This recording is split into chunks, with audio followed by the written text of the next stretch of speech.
अस्सलाम वालेकुम नाजरीन, आप देख रहे हैं नया पाकिस्तान और मैं हूं शहजाद इकबाल। इमरान खान ने हुकूमत गिरने से पहले दावा किया था कि अगर उनकी हुकूमत को गिरा दिया गया तो वो और भी ज्यादा खतरनाक हो जाएंगे। और अब हुकूमत गिरने के बाद इमरान खान सड़कों पर निकलकर हुकूमत और इदारों पर मुसलसल दबाव बढ़ा रहे हैं, अपने लोगों को मुनरफीन और मुखालफीन के खिलाफ उकसा रहे हैं। साबिक वजीर आजम इमरान खान ने आज एबटाबाद में जलसे से जहराना खिताब किया और लोगों को इस्लामाबाद लॉन्ग मार्च की एक कॉल देते हुए कहा कि जब वो कॉल देंगे तो 20 लाख से ज्यादा लोग इस्लामाबाद आएंगे। इमरान खान ने जलसे में अपनी हुकूमत के खिलाफ अमरीकी साजिशी बयानियों को दोहराते हुए कहा, तारीखी हवाला दिया कि मीर जाफर ने भी अंग्रेज के साथ मिलकर सिराजुद्दौला से गद्दारी की थी। पख्तूनख्वा में से तो सिर्फ एक लोटा निकला है, अभी तक वो लोटा पेशावर आने की उसने जुर्रत नहीं की।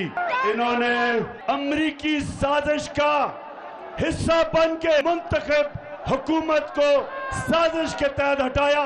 इनके साथ शामिल थे यहाँ के मीर जाफर और मीर सादिक। मीर जाफर मुगलों का गवर्नर सिराजुद्दौला था, उसका सिपहसालार था, कमांडर इन चीफ था। उसने अंग्रेजों के साथ मिलके गद्दारी की सिराजुद्दौला से।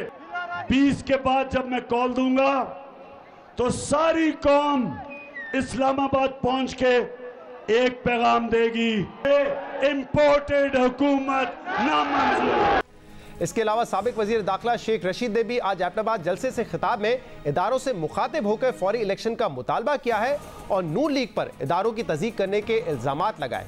एक तरफ पाकिस्तान तहरीक इंसाफ हुकूमत और इदारों पर दबाव बढ़ा रही है, इदारों के न्यूट्रल होने पर सवालात उठा रही है, तो दूसरी तरफ हुकूमती रहनुमाओं की तरफ से अहम इदारे के ओहदेदार के किरदार को निशाना बनाया जा रहा है और ये कहा जा रहा है कि जब इस्टेब्लिशमेंट की बेसाखियों ने इमरान खान का साथ छोड़ा तो इमरान खान की हुकूमत एक दिन खड़ी ना रह सकी।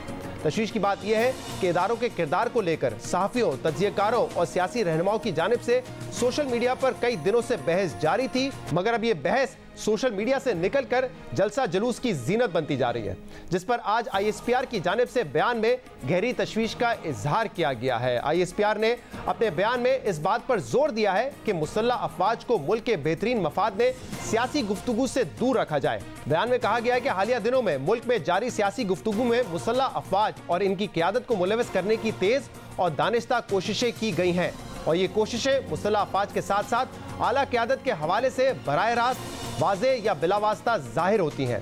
ISPR की जानिब से जारी बयान में कहा गया है कि इस तरह की मुहिम में कुछ सियासी रहनुमा, चंद सहाफ़ी और तज्ज़ियेकार भी शामिल हैं जो अवामी फोरम्स, समाजी राब्तों की वेबसाइट्स समेत मुख्तलिफ कम्युनिकेशन प्लेटफॉर्म्स पर गैर मुसद्दका, हद तक आमेज, इश्तियाल अंगेज बयानात और रिमार्क्स देते नजर आते हैं जो कि इंतहाई नुकसानदेह है।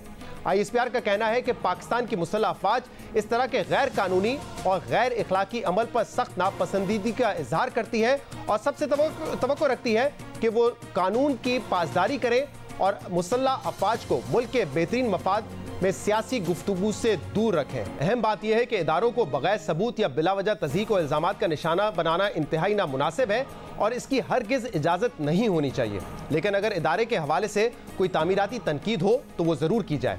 और यही बात अपनी प्रेस कॉन्फ्रेंस में DG ISPR ने खुद की थी कि अगर फौज पर कंस्ट्रक्टिव क्रिटिसिज्म हो तो वो ज़रूर किया जाए, मगर अफवाज को तज़हीक का निशाना बनाने की इजाज़त नहीं दी जा सकती। सोशल मीडिया और जलसे जुलूस में इदारों के किरदार को लेकर उनके खिलाफ बयानबाजी हो रही है, क्या सराहियाँ की जा रही है। इमरान खान मुसलसल सवाल उठा रहे हैं कि इदारे न्यूट्रल कैसे हो सकते हैं। इमरान खान कह रहे हैं कि उन्हें अंदाज़ा नहीं था कि इदारे शहबाज शरीफ को वज़ीर आज़म बनाने की इजाज़त देंगे, जबकि पिछले दिनों एक पॉडकास्ट में इमरान खान ने यह भी कहा कि उन्हें पिछले साल जुलाई में ऑपोजिशन की साजिश का पता चल चुका था, इसलिए वो साबिक इंटेलिजेंस चीफ को नहीं हटाना चाहते थे। हमारे इदारे कहते हैं कि जनाब हम न्यूट्रल हैं। न्यूट्रल की अल्लाह ने इजाजत ही नहीं दी किसी को। आप या हक के साथ खड़े हैं या बातिल के साथ खड़े हैं, आप न्यूट्रल नहीं हो सकते। हक और बातिल की जंग में आप न्यूट्रल हो जाएं, इसका मतलब आप बातिल का साथ दे रहे हैं। सबसे बड़ी चीज़ यह है कि जब आप किसी को रिप्लेस करते हैं तो किसी से रिप्लेस करें जो चलें बेहतरी लेके आए। अब शहबाज शरीफ के ऊपर 40 अरब रुपए के केसेस हैं, इसके फ्रॉड के ऊपर मनी लॉन्ड्रिंग केसेस हैं, TT के केसेस हैं, टोटल जो FIA के अंदर और जो NAB के अंदर केसेस हैं।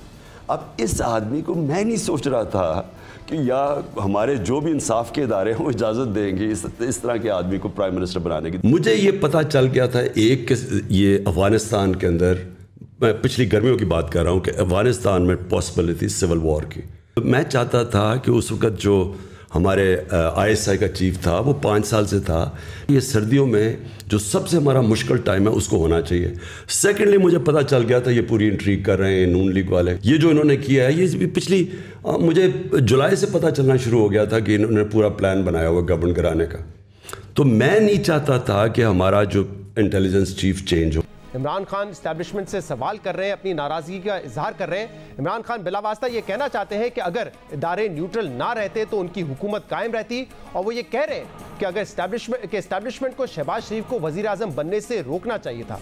एक तरफ इमरान खान इस्टेब्लिशमेंट के सामने सवाल उठा रहे हैं, तो दूसरी तरफ नून लीग के रहनुमा इदारे के अहम ओहदेदार को निशाना बनाकर उन पर तनकीद कर रहे हैं। 2 रोज पहले नून लीग की नायब सदर मरियम नवाज ने फतेह जंग में जलसे से खिताब में इदारे की अहम शख्सियत को इमरान खान की बेसाखियां करार देते हुए कहा था कि इमरान खान की हुकूमत बेसाखियों पर कायम थी, मगर जब ये बेसाखियां हटी इमरान खान की हुकूमत धड़ाम से गिर गई।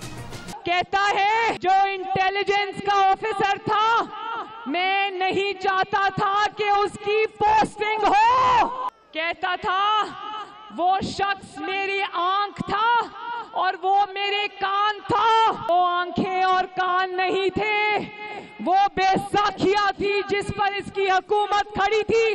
दुनिया का पहला पागल इंसान देखा है जो इसलिए रो रहा है कि इदारों ने आइन का साथ देने का फैसला क्यों कर लिया।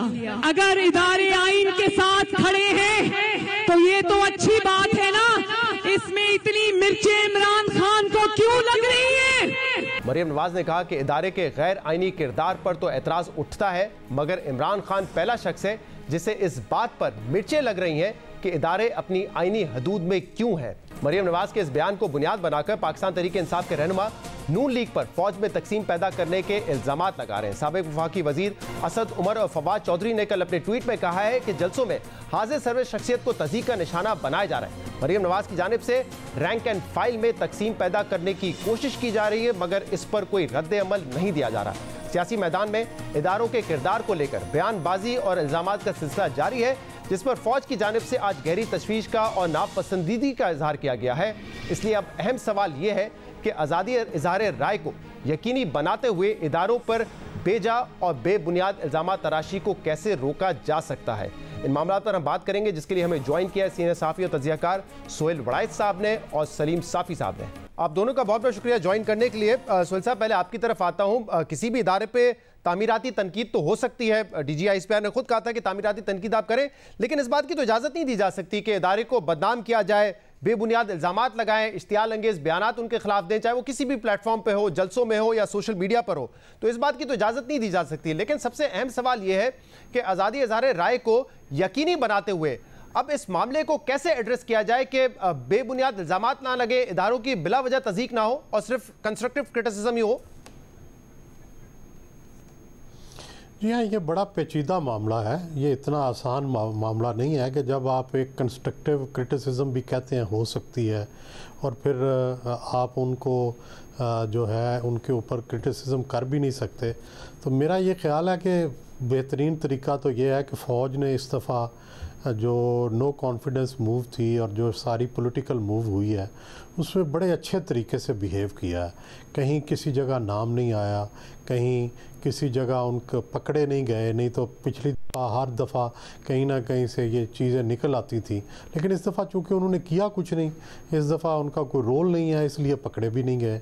तो मेरा ये ख्याल है कि हमें इसी तरह, जिस तरह फ़ौज ने बहुत मोहतात तर्ज़ अमल का इजहार किया, सियासी जमातों को भी उसी तरह के मोहतात तर्ज़ अमल का इजहार करना चाहिए।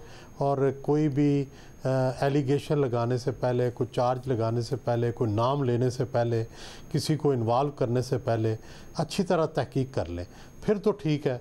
और फिर जो अगर वाकई कोई किसी का नाम ले कुछ, तो फिर उसकी तहकीक होनी चाहिए।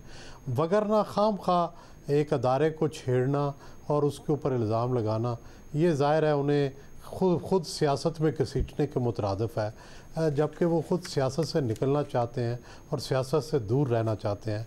तो मेरी तो राय ये है कि उनको ना ही इन्वॉल्व किया जाए और उनको सियासत से दूर रहने की जो उनकी पॉलिसी है इसको अप्रिशिएट किया जाए और इसको ही मुस्तहकम बनाया जाए। अब मामला ये है सोहेल साहब कि बहुत सारा जो तनकीदी मवाद है वो सोशल मीडिया पर है। अगर पर्चे होंगे, क्रैकडाउन होगा तो फिर एक मनफी तासुर उभरता है, खासतौर पे हुकूमत के खिलाफ कि आप क्रैकडाउन कर रहे हैं, आप आवाज़ को दबाने की कोशिश कर रहे हैं। तो आपको लगता है कि सलूशन इस बात में यह है कि जो सियासी जमातें हैं, लीडर्स हैं, वो टेम्परेचर को टोन डाउन करें तो ऑटोमेटिकली फिर वो ट्रांसलेट होगा और उनके जो सपोर्टर्स हैं, चाहे वो सोशल मीडिया पे हो या कहीं और पे हो, वो वहां पे फिर शायद इस तरह की बात करना बंद कर दें या कम कर दें? बिल्कुल दुरुस्त है। मेरा ये ख्याल है कि गलती लीडरशिप से ही हो रही है। जो फॉलोअर हैं वो तो गलती कर ही रहे हैं, लेकिन लीडरशिप उन्हें मना भी नहीं करती। इमरान खान कभी मना नहीं किया कि क्यों आप लंदन के नवाज़ शरीफ के घर के सामने मुजाहरा करते हैं, क्यों तोड़ फोड़ करते हैं, क्यों लोगों के साथ निजी महफिलों में जाकर लड़ाई करते हैं, क्यों सोशल मीडिया पे ट्रोलिंग करते हैं, क्यों एंकर्स को तंग करते हैं, क्यों वुमेन को, ख़वातीन को जो है ट्रोलिंग की जाती है। ये सारी चीज़ें लीडरशिप को नोटिस लेना चाहिए। लीडरशिप को कहना चाहिए कि भाई ये चीज़ मैं नापसंद करता हूँ, ये नहीं होना चाहिए। इसी तरह नून लीग को भी अपनी जो लोग हैं उनको ट्रेन करना चाहिए। यही लीडरशिप का काम होता है कि अपने लोगों को ट्रेन करें, उनको समझाए क्या करना है और क्या नहीं करना। ये नहीं कि हर एक को उन्होंने निशाना बनाया हुआ है। अब लोग सोशल मीडिया से डर रहे हैं, अब लोग महफिलों में जाने से डर रहे हैं, इबादत गांव में जाने से डर रहे हैं कि वहाँ पता नहीं क्या होगा, कि उनके चेहरे को देख के पता नहीं क्या लोग रिएक्ट करेंगे। तो मेरा ख्याल है कि ये कोई तरीक़ाकार अच्छा नहीं है, ये किसी के लिए भी अच्छा नहीं है। ये कल इमरान खान के लिए भी प्रॉब्लम होगा, कल PTI के लिए भी प्रॉब्लम होगा। तो इसलिए इसको जितनी जल्दी रोका जाए इस रुझान को, ज़्यादा बेहतर है। सलीम साहब आपकी क्या राय है? जो बयान आज जारी किया गया है ISPR की जानिब से, जिसमें वो कह रहे हैं कि ऐसा लग रहा है कि दानिस्ता तौर पे मुसल्लह फ़ौज को जो है वो मुलविस करने की कोशिश की जा रही है, सियासी जलसों में उनके हवाले से बात हो रही है, और जो गैर मुसद्दका हद तक आमेज़ या इश्तियाल अंगेज़ बयानात हैं और रिमार्क्स हैं उससे बहुत नुकसान पहुँच सकता है। आपकी क्या राय है इस पर? कि जो असल नुकसान पहुंचता है वो आईन के हदूद से निकलने या फिर आईन को वायलेट करने से निकलता है। आईन ही वो चीज़ है कि जो न सिर्फ ये कि हम सब इदारों और सब अफराद के दरमियान एक मीसाक है, बल्कि आईन फिर सबके हदूद भी मुतय्यन करता है और सबके राइट्स को भी मुतय्यन करता है।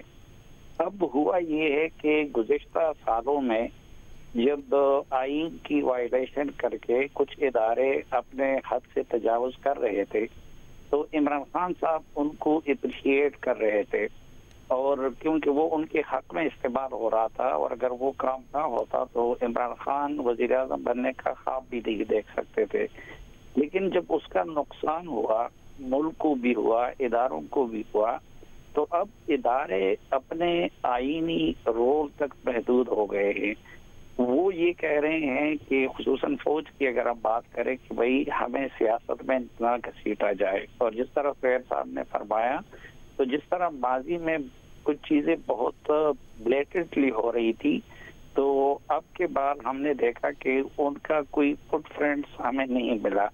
लेकिन इमरान खान साहब उस पे नाराज हो के सादा अल्फाज में अगर हम कहें तो वो उनसे आईन शिकनी का और अपने हक में मुदाखलत का मुतालबा कर रहे हैं। आप देखिए कि गवर्नर पंजाब ने जो खत लिखा है आर्मी चीफ को, इसका आईन में या जमहूरी सिस्टम में कहाँ पे जवाब मिलता है?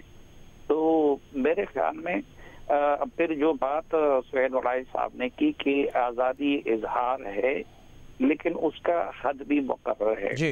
अब ये बात भी बिल्कुल आया हो गई है इमरान खान साहब के रवैये से कि ये सब कुछ जो गालम गलोच हो रहा है, जो इदारों को बदनाम किया जा रहा है, तो वो उनके ईमा पे हो रहा है।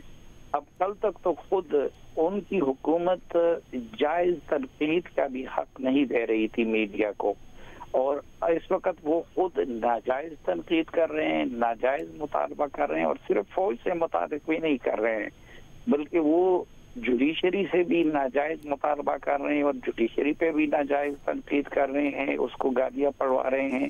वो इलेक्शन कमीशन से मुताबिक भी कर रहे हैं। वो मीडिया पे भी अब ये बेसरोफा एक इल्ज़ाम वो लगा रहे हैं कि मीडिया ने बाहर से पैसा लिया है, लेकिन इतनी गैरत नहीं कर सकते कि उन मीडिया ऑर्गेनाइजेशंस का या मीडिया पर्सन का नाम ले लें। और दूसरी तरफ मैं कहता हूँ कि हमारी सियासी क़यादत और हुकूमत की भी गलती है, क्योंकि फिर जिस अंदाज में उनको जवाब देना चाहिए, पिछले 3.5 साल हमारी सियासी जमातों को जो उस वक्त अपोजिशन में थी और अब हुकूमत में, उनको ये गिला था कि इदारे अपने हाथ से तजावुज कर रही है। अब जब वो अपने आईनी रोल पे आ गए हैं और अपने हद से तजावुज नहीं कर रहे हैं और इमरान खान नाजायज उन पे हमलावर हो रहे हैं, तो उस शिद्दत के साथ फिर वो सियासी जमात है उसके साथ कड़ी नजर नहीं आती। इसमें हमने कुछ बयानात भी सुनवाए हैं और इमरान खान साहब ने जो पॉडकास्ट में इंटरव्यू दिया था उसमें उन्होंने वही बात की जो आप ऑलमोस्ट कह रहे हैं। वो उन्होंने कहा कि मुझे हैरत है कि एस्टैब्लिशमेंट ने शहबाज शरीफ को वज़ीर आज़म बनने कैसे दिया, यानी कि वो ये कह रहे हैं कि एस्टैब्लिशमेंट को रोकना चाहिए था शहबाज शरीफ को वज़ीर आज़म बनने से। वो सारे हमने शॉर्ट सुनाए भी हैं, लेकिन दूसरी तरफ एक मरीम नवाज साहिबा भी कह रही हैं एक अहम इदारे के ओहदेदार का नाम लेके कि वो उनकी बेसाखियां बने हुए थे। ये सारी चीज़ें आपके ख्याल में एक मनफी तासुर से पैदा हो रहा है? देखें, इस वक्त तो खैर मैं समझता हूँ कि मरियम नवाज साहबा को भी उस तलख माजी को तकरार नहीं करना चाहिए, और अगर एक इदारा अपना इस्लाह करना चाहता है तो उसमें उसको फैसिलिटेट करना चाहिए। लेकिन देखें, जो गुज़िश्ता इलेक्शन हुआ था उसमें मुस्लिम लीग नूज़ की आवाज तनहा नहीं थी। जो पहला APC हुआ था तो उसमें पीपल्स पार्टी भी थी, उसमें पाक सरजमीन पार्टी भी थी, उसमें जमात इस्लामी भी थी, उसमें JUI भी थी और उसमें मुस्लिम लीग नून भी थी, हत्ता कि उसमें MQM भी थी।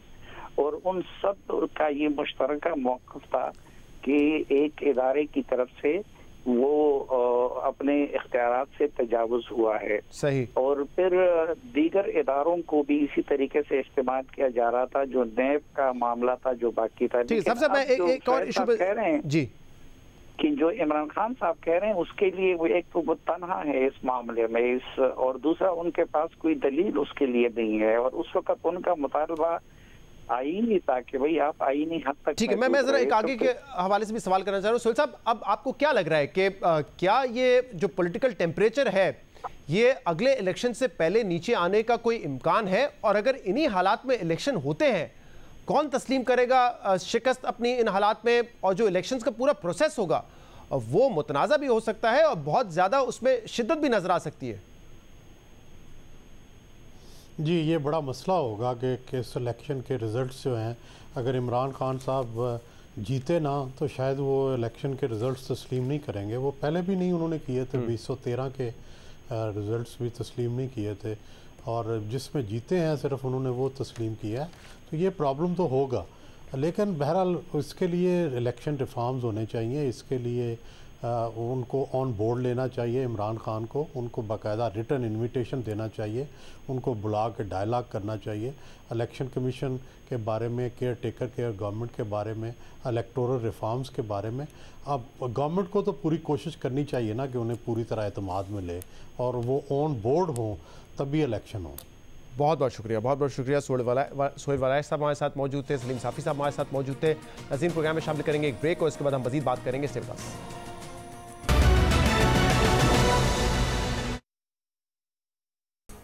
Welcome back. एक तरफ इमरान खान हुकूमत पर दबाव बढ़ाकर शहबाज शरीफ हुकूमत के लिए मुश्किलात खड़ी कर रहे हैं, तो दूसरी तरफ नून लीग की अपनी सफ़ों में अहम सियासी और माशी मामलात पर कन्फ्यूजन की वजह से मजीद मुश्किलात खड़ी हो गई हैं। अहम बात यह है कि वफाक में हुकूमत आने के बाद, नई हुकूमत आने के बाद तकरीबन उसको 1 माह हो चुका है, मगर नून लीग और इत्तेहादियों की हुकूमत अब तक ये तय नहीं कर पाई है कि ये हुकूमत कितनी देर चलेगी।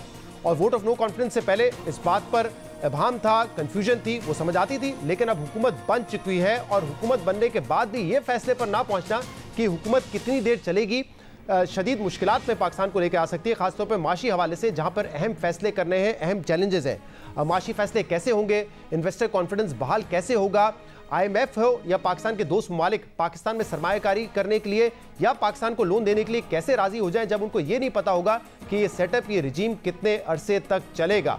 और इस हवाले से कन्फ्यूजन अभी भी बरकरार है। कुछ अरसे पहले शाहिद खाकान अब्बासी साहब ने और मरियम औरंगजेब साहिबा, जो कि हुकूमत की तर्जुमान है, उन्होंने वाज़ेह कर दिया था कि ये असेंबलीज अपनी मुद्दत पूरी करेंगी। उन्होंने क्या कहा था, सुनिए। अपोजिशन अब टर्म पूरी करेगी और इंशाल्लाह उसके बाद अपने वक्त पर इलेक्शन होंगे। हालांकि मैं सबसे बड़ा इस बात का दाई था कि आप जल्दी इलेक्शन करा दें। अब इलेक्शन कमीशन ने कहा है कि हमें 7 महीने चाहिए इलेक्शन करवाने के लिए, तो अब मुल्क ने भी चलना है, तो आपने बजट अगर देना है तो बजट को इम्प्लीमेंट भी करना है। तो इसलिए जो बजट जब आया तो इंशाल्लाह ये मामला आगे चलेगा। इलेक्शन पाकिस्तान की आवाम का हक है, जो मुद्दत पूरी होने के बाद होगा इंशाल्लाह। हुकूमती तर्जुमान मरियम औरंगजेब साहिबा हो या साबिक वजीर आजम शाहिद खाकान अब्बासी साहब वाज़े तौर पर कह चुके थे कि असेंबली मुद्दत अपनी पूरी करेंगी। यह नहीं हो सकता कि हम बजट दें और उसको इम्प्लीमेंट करने का टाइम ना हो। लेकिन कल हमारे प्रोग्राम में साबिक वजीर खजाना और नून लीग के अहम रहनुमा इसाक डार साहब ने कहा यह पार्टी पॉलिसी नहीं है। नवाज शरीफ भी यही समझते हैं और वो खुद भी ये समझते हैं कि हमें जल्द से जल्द इलेक्शन में जाना है। अगर इलेक्शन कमिश्नर ऑफ पाकिस्तान अक्टूबर में इलेक्शन करवा सकता है तो अक्टूबर तक इलेक्शन हो जाने चाहिए। कल हमारे प्रोग्राम में उन्होंने ये फरमाया। मैं नहीं समझता कि कोई भी PMLN या कोई भी उनका लाई इसलिए आया है कि अपने पूरा 1.5 साल हमने अब हुकूमत में रहना है, बल्कि ये है कि असेंशियल चीजें जो होने वाली हैं, इलेक्टोरल रिफॉर्म्स हैं, ये दूसरी चीजें मुल्क की मफाद में, उसको करके तो हम इलेक्शन की तरफ बढ़े। क्या मतलब ये है कि अगर अक्टूबर तक इलेक्शन कमीशन कह रहा है कि 4 महीने हमें चाहिए, यानी कि 4 महीने आप एक मखलूत हुकूमत चलाएं और फिर 3 महीने केयर टेकर सेटअप हो, फिर आम इंतखाबात हो जाए, तो अक्टूबर तक आम इंतखाबात के लिए नून लीग तैयार है? ये मैं समझता हूं कि मैं जाती तौर पे मेरी अब जो पार्टी में वॉइस होगी, आपने 2-3 मेरे साथियों का कोट किया, वो उनकी अपना राय जरूर होगी, ये पार्टी पॉलिसी नहीं है। मैं जो अर्ज कर रहा हूं, मियां साहब आप लंदन में, मियां साहब क्या सोच रहे हैं? आखिर में तो उन्हीं की चल रही है ना। वो आपको याद होगा तो वो तो जितनी जल्दी फ्री एंड फेयर इलेक्शन वो चाहते थे कि हो, ताकि आवाम को मौका मिले कि वो अपने मर्जी के नुमाइंदे चुने फ्री एंड फेयर इलेक्शन के जरिए। इसाक डार साहब वज़ीर ख़जाना रह चुके हैं, पाकिस्तान के पार्टी में असर व रसूख रखते हैं, उनकी एक राय है और अहम बात यह है कि अहम माशी मामलात पर उनकी राय उनकी फाइनेंस टीम की राय से मुख्तलिफ है। इसलिए सवाल ये पैदा होता है कि अगर इसाक डार साहब की राय प्रिवेल करती है और असरअंदाज होते हैं वो, तो जो माशी टीम है जिसको लीड कर रहे हैं मिफ्ता इस्माइल साहब, वो फिर अपनी पॉलिसीज़ को कैसे इंप्लीमेंट करेंगे? क्योंकि 2-3 अहम इशूज़ हैं जिस पर मिफ्ता इस्माइल साहब की राय और साबिक वज़ीर ख़जाना और सीनियर रहनुमा इसाक डार साहब की राय बिल्कुल मुख्तलिफ है। कुछ रोज़ पहले मिफ्ता इस्माइल साहब ने जब वाशिंगटन से वापस आए तो उन्होंने प्रेस कॉन्फ्रेंस में बताया कि हमने IMF को ये प्रपोज किया है कि जो IMF प्रोग्राम है उसको 1 साल के लिए बढ़ा दिया जाए और जो $6 बिलियन का पैकेज है उसको बढ़ाकर $8 बिलियन कर दिया जाए। उन्होंने क्या कहा था, सुनिए। Good discussion with the IMF. I have requested the fund, and I think that largely they've agreed to extend this program for another year. But obviously, these details will be thrashed out when the mission is in Pakistan. And I've also requested them that they enhance the funding available to Pakistan from $6 billion under this program to perhaps a little bit more. ये राय है मिफ्ता इस्माइल साहब की कि हमें IMF पे जाना ज़रूरी है, इसलिए हम उस प्लान को बढ़ाते हैं, इस प्लान को कंटिन्यू रखते हैं। लेकिन इसाक डार समझते हैं कि हमें ये प्लान ख़त्म करके एक नए प्लान में जाना चाहिए और IMF की डिक्टेशंस को बर्दाश्त नहीं करना चाहिए। IMF ने इनकार कर दिया और कहा कि $1 बिलियन और आप तो अब बल्कि $6 बिलियन के पैकेज को $8 बिलियन करने की बात करें, उन्होंने इनकार कर दिया, जो कि वो कर सकते हैं, तो फिर क्या होगा? जो 8 बिलियन हो गया, नहीं, ये प्रपोजल गया है ना, 6 बिलियन से 8 बिलियन का प्रपोजल गया है ना, ये कि हम इसको 1 साल एक्सटेंड कर देते हैं IMF प्लान को और 6 बिलियन पैकेज को 8 बिलियन कर देते हैं। प्रपोजल तो बहुत जाते हैं, उनकी अपनी ऑफिशियल रिलीज में उन्होंने कहीं नहीं कहा 8 बिलियन करेंगे। आप खिलाफ है इसके कि एक्सटेंड नहीं करना चाहिए, 6 बिलियन तक ही रहना चाहिए और सितंबर में खत्म हो जाए प्लान? मेरे नजदीक तो नया प्रोग्राम करना चाहिए। ये program was onerous, this program was very badly negotiated. Who are they to tell us कि हमारा रुपया किधर होना चाहिए? Who are they to tell us कि हमारा इंटरेस्ट रेट किधर होना चाहिए? ये हमने अपने मुल्क को चलाना है, हमने डिक्टेशन लेके अपने बेड़ा गर्क कर रहे हैं। आप हमें पीनट देते हैं, आप हमें मिलियन टाइम ज्यादा हमें नुकसान करके चले जाते हैं। डॉक्टर मिफ्ता इस्माइल साहब, जिनके कांधों पे अब ये जिम्मेदारी है कि मुल्क की मईशत को सिमत में लेकर आना है, वाशिंगटन से होकर आए, वो समझते हैं कि इस प्लान को कंटिन्यू होना चाहिए, 1 साल के लिए एक्सटेंड करके $8 बिलियन का कर देना चाहिए।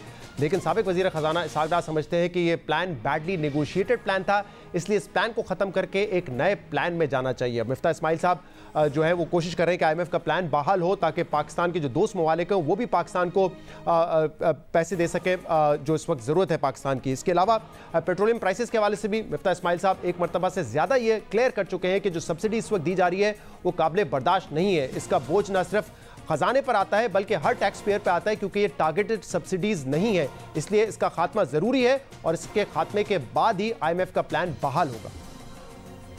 जिस किस्म की फ्यूल सब्सिडीज हम दे रहे हैं, 102 अरब रुपया अगले महीने का तखमीना है मिसाल के तौर पे।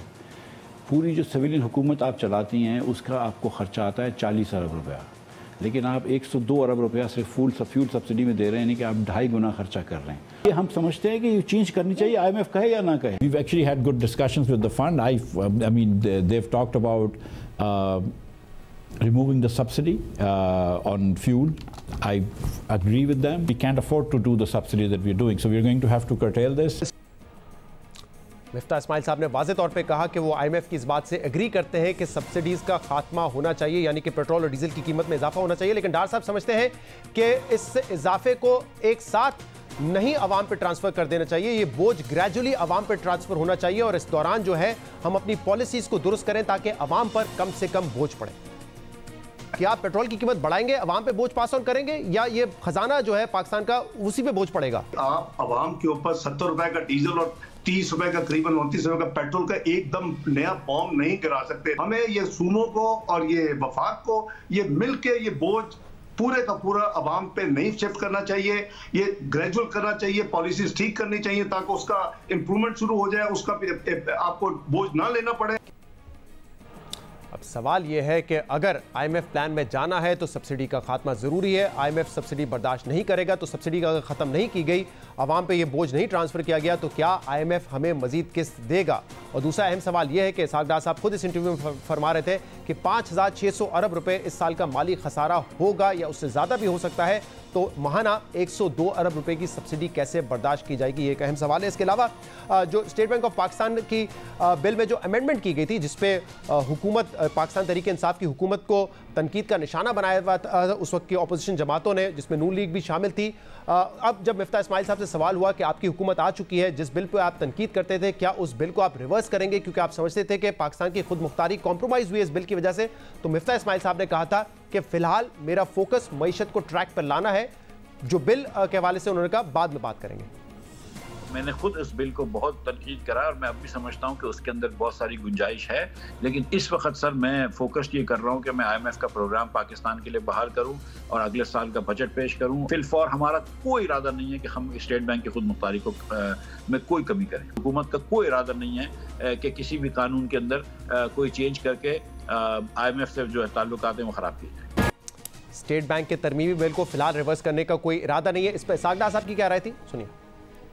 स्टेट बैंक ऑफ पाकिस्तान का जो कानून जिसमें तरमीम आई, आपने भी उस वक्त कहा हमारी खुद मुख्तारी कॉम्प्रोमाइज हुई है, सिक्योरिटी रिस्क है ये नया जो बिल है। अब मिफ्ता इस्माइल साहब तो कह चुके हैं कि फिलहाल इसको हम नहीं तब्दील करने जा रहे, आपके ख्याल में तब्दील होना चाहिए? मैं वही अर्ज कर रहा हूँ कि हमें इन चीजों को ठीक करना पड़ेगा। इन्होंने ये किया है, मैं एक सेकंड अर्ज कर देता हूँ। जब कमर्शियल बैंक को पता है कि इनका अपना सेंट्रल बैंक ऑफ पाकिस्तान का है और फेडरल हुकूमत पाकिस्तान की है, वो वहां से पैसे नहीं उठा सकती, तो जाहिर है यही हाल होगा 15% पे। सही, आपका पॉलिसी रेट 12.25 है और आपके ट्रेडिंग बिल की कट ऑफ यील्ड 15% है। यार व्हाट इज दिस? तो सर चेंज करेंगे नहीं करेंगे फिर इसको, कानून को जो तरमीम की गई थी उसमें? मुझे जब भी मेरी आवाज यही है कि हम उसको ठीक, इन चीजों को ठीक करना पड़ेगा क्योंकि ये पाकिस्तान के इंटरेस्ट के खिलाफ है। अब सवाल ये पैदा होता है अगर नून लीग में इस किस्म के इख्तलाफात होंगे और बुनियादी इस बात पे इख्तलाफ होगा कि हुकूमत ने अपनी मुद्दत पूरी करनी है या 4 महीने बाद एक सेटअप आ जाएगा, केयरटेकर सेटअप, और इसके बाद इलेक्शन की तरफ मामला जाएगा, इस मामले पर भी अभी तक इत्तफाक नहीं हो सका है, तो नून लीग मुल्क को माशी मुश्किलात से कैसे निकालेगी, ये अहम सवाल है और नून लीग ने इसका जवाब जल्द से जल्द तलाश करना है। प्रोग्राम में शामिल करते हैं एक ब्रेक और उसके बाद मजीद बात करेंगे। Stay with us.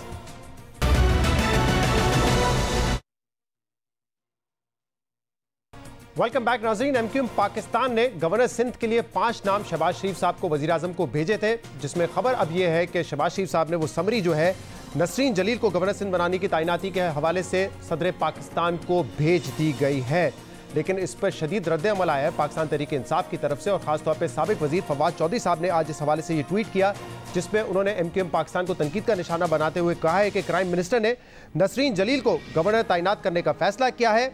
उन्हीं नसरीन जलील ने 2015 में भारतीय हाई कमीशन को पाकिस्तान सिक्योरिटी एजेंसी के खिलाफ खत लिखकर ताउन मांगा था। मजीद फवाद चौधरी ने यह लिखा है कि दुख इस बात का है कि वो गंद वापस आ रहा है जिसको सिक्योरिटी इदारों ने साफ किया था।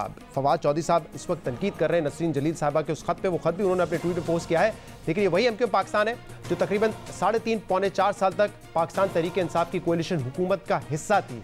इसी एमक्यूएम पाकिस्तान के रहनुमाओं के हवाले से साबिक वजीर आजम इमरान खान कहते थे कि एमक्यूएम के जो मिनिस्टर्स हैं काबीना में वो सबसे ज्यादा नफीस लोग हैं, और आखिर वक्त तक ये कोशिश की गई, जब वोट ऑफ नो कॉन्फिडेंस की तारीख करीब आ रही थी तो कोशिश की गई कि एमक्यूएम पाकिस्तान जुदा ना हो, हुकूमत का हिस्सा रहे ताकि इमरान खान की हुकूमत बच जाए। और इस हवाले से आखिरी जो मुलाकात थी वो साबिक वजीर आजम इमरान खान ने खुद बहादुराबाद ऑफिस में आके एमक्यूएम के डेलीगेशन से की थी, लेकिन एमक्यूएम ने फिर जुदा होने का फैसला कर लिया। तो अब तनकीद कर रहे हैं, इस पर हम मजीद बात भी करेंगे। कुछ और सवालात भी हैं जिसके लिए हमें ज्वाइन किया है एमक्यूएम पाकिस्तान के सीनियर रहनुमा ख्वाजा इजहार साहब ने। ख्वाजा साहब, बहुत कम अरसे में दूरियां काफ़ी बढ़ गई हैं, आप लोग कोएलिशन का हिस्सा रहे, लेकिन फवाद चौधरी साहब आज कह रहे हैं कि नसीन जलील को बनाने का मतलब यह, गवर्नर तैनात करने का मतलब यह है कि वो जो सारा गंद सिक्योरिटी इदारों ने साफ किया था वो वापस आ रहा है। देखिए, फवाद चौधरी साहब की बातों का मेरे ख्याल बुरा नहीं मानना चाहिए। अगर आप उनके ट्वीट्स देखेंगे तो वो सीजनल ट्वीट्स होते हैं। वही ट्वीट्स पीपल्स पार्टी की तारीफें करते हैं, वही ट्वीट्स पीपल्स पार्टी को बुरा भला कहते हैं, वही ट्वीट्स मुशर्रफ साहब के लिए होते हैं, वही ट्वीट्स PMLQ के लिए होते हैं, वही ट्वीट्स PTI के लिए। तो फवाद चौधरी साहब का अपना कोई टिबला तो है नहीं।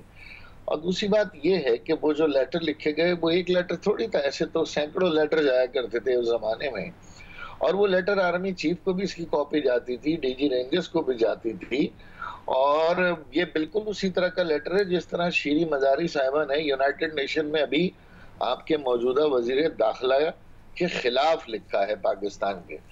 और मैं ये समझता हूँ कि अगर PTI की गवर्नमेंट को मजे नहीं लेने थे, बहरी उमूर की वजारतें नहीं लेनी थी, साइंस और टेक्नोलॉजी की वजारतें लेनी थी, इमरान खान साहब को प्राइम मिनिस्टर बनाना था, तो उन्हें सब कुछ मंजूर था। और जब ये इनसे छिन गया तो ये आहिस्ता आहिस्ता इन नफीस लोगों में, जिन्हें शायद एक हद तक आप घर दामाद बनाने में भी तो लेवे थे, आप इनके अंदर अब बुराइयां निकाल रहे हैं। और बाकी रहा कि हम इंडियन फॉरेन मैं चाह रहा हूं कि ख्वाजा साहब इस बात की भी जरा तस्दीक कर दें, क्योंकि आज इस ज़राए से खबर सामने आई है कि समरी जो है नसीन जलील साहिबा की तैनाती के हवाले से वो फॉरवर्ड कर दी गई है सदर पाकिस्तान। कोई बात दुरुस्त है, उन्हीं का नाम फाइनल हुआ है?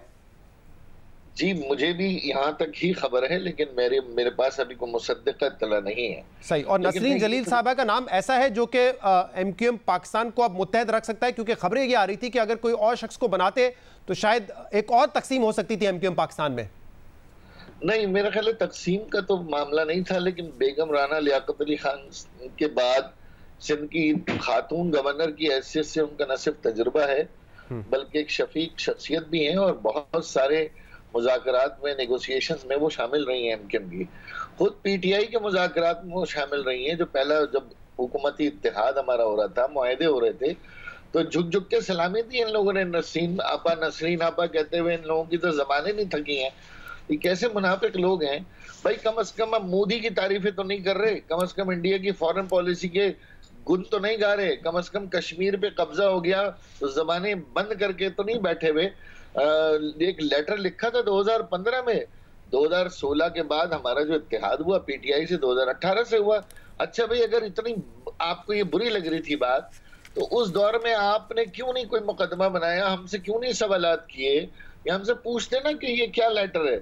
ये तो सोशल मीडिया का खेल है, तमाशा है, शराब है। साहब थोड़ा आगे बढ़ते हैं। एक और जो इस वक्त नुकता उठाया जा रहा है वो तनकीद के जुमरे में उठाया जा रहा है, वो ये है कि एमक्यूएम पाकिस्तान समेत दीगर पार्टीज भी थी, लेकिन आप है तो एमक्यूएम पाकिस्तान के हवाले से बात करेंगे कि जब आप लोग बातचीत कर रहे थे नून लीग से, दीगर जमातों से, कि क्या आपने वोट ऑफ नो कॉन्फिडेंस को सपोर्ट करना है या नहीं कर रहे हैं, तो उस वक्त आप लोगों की तरफ से, आपकी क़यादत की तरफ से ये कहा गया कि हम लोगों का हक मांग रहे हैं, उनकी शनाख्त मांग रहे हैं। हमारी दिलचस्पी इस बात में नहीं है कि कितनी वजारतें हमें मिलती हैं या गवर्नरशिप मिलती है या नहीं मिलती, आपके भी शॉर्ट्स हैं, खालिद मकबूल सिद्दीकी साहब के भी हैं, लेकिन अब हुआ तो यही ना। पहले आप कहते थे कि हमारी तो एक ही वजारत है, क्योंकि फरूक नसीम को आप काउंट नहीं करते थे, तो आप कहते थे हमारा एक वजीर है और गवर्नरशिप भी आपके पास नहीं थी।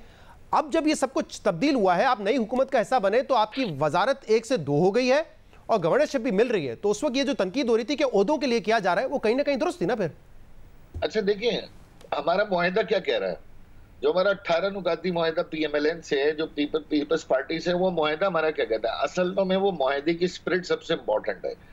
अब अगर शहबाज शरीफ साहब फेडरल गवर्नमेंट में हमें वेलकम करते हैं, जिस तरह इमरान खान साहब ने हमें वेलकम किया, इसी तरीके से पीपल्स पार्टी अगर हमें वेलकम करती है और गवर्नर सिंह के नामों को सपोर्ट करती है तो ये उस एग्रीमेंट से हटकर एक गुड जेस्चर है जो कि एक वर्किंग रिलेशनशिप के लिए होता है। ख्वाजा साहब, इशू ये है कि वो जो गुड जेस्चर है जो कि रिटन नहीं है वो तो पहले ही इंप्लीमेंट हो गया है, बाकी चीजें तो बाद में इंप्लीमेंट होंगी, आहिस्ता आहिस्ता होंगी। लेकिन वो जो मामला था, आप कह रहे हैं ओहदों के लिए नहीं कर रहे, वो तो आपने ले लिया ना, आपने गवर्नरशिप भी ले ली, आपने एक एक्स्ट्रा वजारत भी ले ली। तो ये बात हमारी क्लियर हो गई ना भाई कि ओहदे तरजीहात नहीं थी, ओहदे पेशकश हैं जो कबूल की गई है। अगर पोर्ट एंड शिपिंग की वजारत ली है तो दूसरे दिन 900 लोगों को बोनस दिया जो अली जैदी साहब 3.5 साल उसमें बैठे रहे थे, गरीब लोगों को। इसी तरीके से उन 900 लोगों को ईद बेनिफिट दिया जिसपे अली जैदी साहब 3 ईदों पे कुछ नहीं कर सके। उन 900 लोगों के लिए सुप्रीम कोर्ट गए जो कि वो समरी हम वापस ले रहे हैं। आखिर वजारत अगर लिए तो डिलीवर करना शुरू किया। यकीनन ये एक अच्छा काम है, लेकिन क्योंकि एक ट्रस्ट डेफिसिट रहा है आपके दरमियान, पीपल्स पार्टी के दरमियान, और ऑब्वियसली इसमें गारंटर नून लीग है, तो थोड़ा सा वेट कर लेते कि इंप्लीमेंटेशन किस हद तक हो रही है उस चार्टर ऑफ राइट्स में, और इसके बाद फिर आप ले लेते वजारत। ये पूरा पाकिस्तान मेरे कंधे पे चढ़ के वजीर आजम बन जाए, वो ओहदे नहीं है।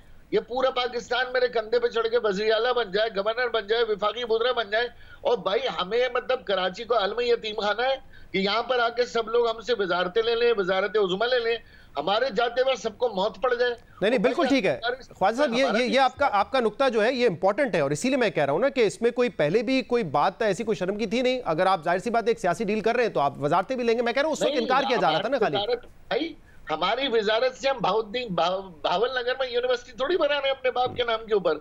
हमारी वजारतों से हम गाड़ियां लेकर अय्याशी थोड़ी कर रहे हैं। हमारी वजारतों से हम बाहर पैसा थोड़ी भेज रहे हैं। हमारी वजारतों से दुबई में होटल थोड़ी खोल रहे हैं। अब मैं तो आपको बहुत कुछ बताना चाहता हूँ, बता दूंगा जब वक्त आएगा। तो हमारी वजारतों से हमने कोई सेनेट के अंदर किकबैक्स थोड़ी लिए हैं। ये तो हमारी वजारतें टोटली पेशकश है जिसे हमने एक्सेप्ट कर लिया। गवर्नर से नच हम क्या करें, गवर्नर से हमें पेशकश हो रही है, हम कह रहे हैं जी हम नहीं ले रहे, आप ले लें। क्यों ले लें भाई? अगर हमारा नाम है, हमारे पास ऐसे काबिल लोग हैं तो उन्हें आगे आना चाहिए। सियासी तौर पे अगर आप उनको सपोर्ट कर रहे हैं तो आपका हक बनता है। मैं फिर वही बात दोहराने वाली हो जाएगी कि मैं कहता पहले आप इनकार कर रहे थे, अब आप ले रहे हैं। खैर थोड़ा सा आगे बढ़ते हैं। आप कह रहे हैं कि वक्त आने पे बात होगी। एक चीज का वक्त आने वाला है, आपका 18 नुकाती ये चार्टर है। मैं सिर्फ पहले नुक्ते पे बात करूंगा क्योंकि वो 1 महीने में एग्री हो जाना चाहिए, उस पर इंप्लीमेंटेशन हो जाना चाहिए। लेटर इन स्पिरिट वो है लोकल गवर्नमेंट के हवाले से सुप्रीम कोर्ट के ऑर्डर के मुताबिक। 20 दिन तो हो गए हैं काबीना बने हुए, मुआहिदा हुए हुए, इससे भी ज्यादा टाइम हो गया है। ये तो काम पीपल्स पार्टी की हुकूमत ने करना है, उनकी हुकूमत पहले से ही है। कितनी पेशरफ्त हुई है इसमें? इसमें देखिए 3 रुकनी कमेटी है, उसमें मेरा नाम है, नवीद भाई का नाम है, जावेद हनी भाई का नाम है, उधर से सईद गनी, मुर्तजा वाब साहब और नासिर शाह साहब है। हमने अपनी तरफ से जो सुप्रीम कोर्ट की इंटरप्रिटेशन थी उसको लॉ में कन्वर्ट करके उनको दे दिया। सही। जो 2013 में ऑब्जेक्शंस थे, जो कंट्रोवेंशन इन द सुप्रीम कोर्ट थे, जो हमने ही केस किया था, वो हमने उन्हें दे दिया है। आखिर वक्त में वो तमाम लोग उम्रे पे थे, वो अब आ चुके हैं। ईद के बाद हमारी जल्द सिटिंग होनी है, शायद कल या परसों का हमारा टाइम है, और इसी के साथ हम उसमें तमाम अमेंडमेंट्स को फाइनल करेंगे। अब पार्शली सिंध असेंबली में उसे लेकर आएंगे। और हमें भी पता है आगे बजट है, वक्त हमारे पास कम है, और आगे लोकल गवर्नमेंट के इलेक्शन भी आ रहे हैं। तो हम चाहते हैं कि 2013 के बजाय सुप्रीम कोर्ट के डायरेक्टर में जो लोकल गवर्नमेंट का एक्ट फ्रेम हो, रीफ्रेज हो, उसके अंदर हमें हिस्सा लें। अच्छा, ये बताइएगा कि इस 18 नुकाती जो एग्रीमेंट है उसमें आपके दफातर के हवाले से या जो आपके लोग आपने कहा कि लापता हैं उनकी बाजियाबी के हवाले से, ये तो 2 ऐसी डिमांड्स थी जिसका आप लोग बार बार जिक्र करते थे, वो क्यों नहीं है इसका हिस्सा? देखिए जी, जहां तक आपको पॉलिटिकल अरेंजमेंट है, जो कि पॉलिटिकल एग्रीमेंट था, ये इन तमाम सियासी जमातों ने कहा कि वो जाहिर लॉ इन्फोर्समेंट एजेंसी से पर्टेन करता है और उसमें प्रोसिक्यूशन और इन्वेस्टिगेशन इन्वॉल्व है।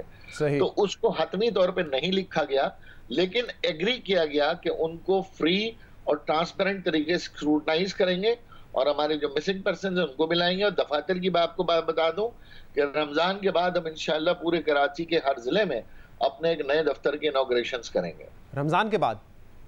अब तो ईद भी गुजर रही सर। रमजान के बाद हमारा बस यही है, हमारे कुछ फाइनेंशियल कंस्ट्रेंट्स भी हैं। सही। मतलब अब वो शुरू हो जाएगा, अगली रमजान की बात नहीं कर रहे आप? जी मैं कहा जो रमजान गुजर गई उसके बाद अब ये शुरू हो जाएगा, अगली रमजान की बात कर रहे हैं? नहीं, ये रमजान खत्म हो गया, इसके बाद मैंने आपसे कहा कि हमारे दफातर का आगाज होगा, इंशाल्लाह हम नए दफातर खोलेंगे। और आपको लगता है कि जो काम 3.5 साल में तहरीक इंसाफ की हुकूमत ने नहीं किए वो शहबाज शरीफ साहब की हुकूमत कर देगी? हमारे पास तवक्कुआत पीटीआई से भी थी, जी, और उनके साथ भी मुआहदा था, तवक्कुआत इनसे भी हैं, और जाहिर सी बात है तवक्कुआत की बुनियाद पर ये सियासी गठजोड़ होता है। पीटीआई के साथ भी हमारा कोई अच्छा रिलेशनशिप तो नहीं था। माजी में किस किस्म के तबादला ख्याल हुए, किस किस्म के इल्जामात रहे, उनको दफन करके हमने आखिरकार आगे बढ़े। इमरान खान साहब की हमारी लीडरशिप के बारे में क्या था, कराची की दीवारों पे खान साहब के लिए क्या लिखा गया था, हमने वो सब दफन करके आगे बढ़े। तो यकीनन हमें इमरान खान साहब के 3.5 साल में बहुत अच्छा दौर नहीं गुजरा, तो उसे हम तनकीद भी नहीं करेंगे, लेकिन इसी तरह शहबाज शरीफ साहब ने यकीन दहानी कराई और पूरे पाकिस्तान की लीडरशिप के सामने यकीन दहानी कराई है। तो यहाँ भी हमारी तवक्कुआत है। ख्वाजा एजाज साहब, 3.5 साल में भी जहां पर लेट डाउन किया पीटीआई ने अवाम को माशी तौर पे, वहां आप लोग आवाज उठाते रहे, चाहे वो महंगाई के हवाले से हो, एम्प्लॉयमेंट के हवाले से हो, ये तो आप आवाज उठाते रहे। तो अब आपको लगता है कि ये मसले, ये जो इस वक्त हुकूमत है, ये जो काबीना है, ये मसाइल हल कर सकती है? इतनी कैपेसिटी, इतना टाइम, इतनी यकजहती है इसमें, या फिर आपका जो वोटर सपोर्टर है वो आपको 2 गलतियों पे जज करेगा, एक पहले पीटीआई हुकूमत में शामिल होने पर और फिर इस मखलूत हुकूमत में शामिल होने पर? देखिए, हमारा वोटर और आप समेत तमाम लोग तो हमें ये भी कह रहे थे कि जिस जमात ने आपकी 14 सीटें छीनी है, आप दोबारा उसके साथ इत्तेहादी बन गए। हमारा वोटर सपोर्टर या आप तज्जिया निगार ये भी कह रहे थे कि भाई महंगाई 150% बढ़ गई है, अगर आप इसलिए मैं कह रहा हूं कि क्या आपका सपोर्टर आपसे सवाल करेगा कि 2 गलत फैसले किए आपने, पहले एक तो पीटीआई वाला और अब दूसरा फैसला गलत, ये आपको लगता है? उम्मीद है कि बेहतर काम होगा इस वक्त? नहीं, पहले तो आप नहीं हो सकते ना ये कहने वाले कि हमारा फैसला गलत है, जैसे ये तो जाहिर है हमारी एक अपनी दानिश है, हमारी अपनी एक सियासी सोच है। लेकिन मैं यही कह रहा हूँ, क्या पीटीआई की गवर्नमेंट महंगाई की वजह से गिरा देना सही फैसला था, या वो गवर्नमेंट खुद ब खुद गिर गई और उसके बाद इनका साथ देना हमारा गलत फैसला है? ये तो भाई पॉलिटिकल अरेंजमेंट्स हैं जो कि वक्त के साथ हुए। कोई सोच सकता था कि इमरान खान साहब के 17 एमएनए जाके सेंट हाउस में बैठ जाएंगे?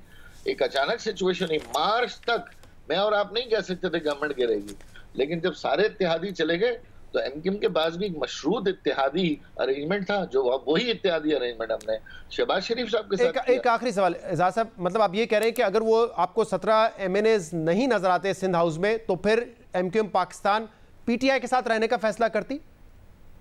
एज इत्तेहादी हम आखिर दिन तक 29 मार्च तक हम उनके साथ खड़े रहे, और ये बात प्राइम मिनिस्टर इमरान खान साहब को पता है।